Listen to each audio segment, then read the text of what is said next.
Bueno, guk salatu nahi duguna da kartzela politika honek dakartzan ondorioak. Ez? Salatu nahi dugu dispertsioak nola eragiten duen haur txikiengan, eta hain txikiak ez direnengan, bebai, gazte eta nerabengan.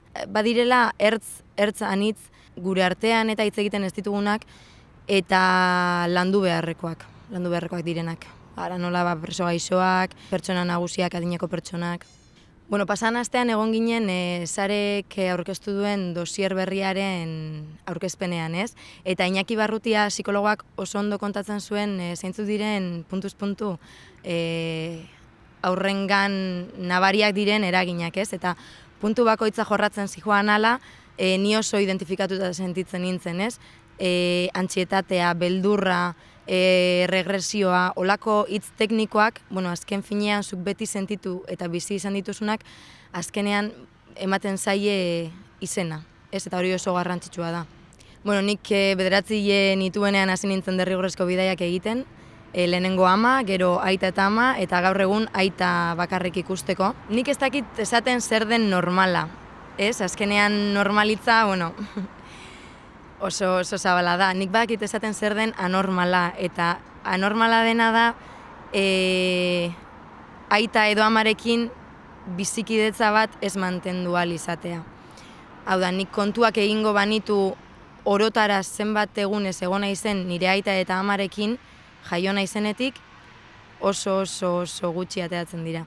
Eta lastima bat da, ze azkenen finean, bueno, orain gazte naiz, eta gurasoekiko independenteagoa, baina nik atzera botatzen dut bista, eta 5 urteko haur batek, 7 urteko haur batek, inkluso 15 urteko nerabe batek, bere gurasoen figura beharrezkoa du.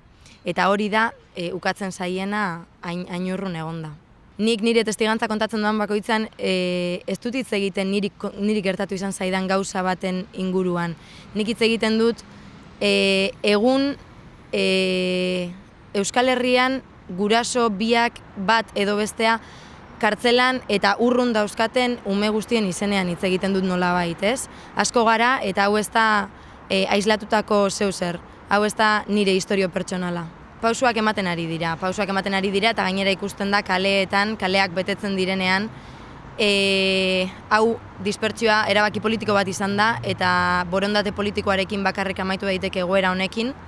Nik galde egiten dio nire buruaria ze interes politiko dagoen guzti honen atzean,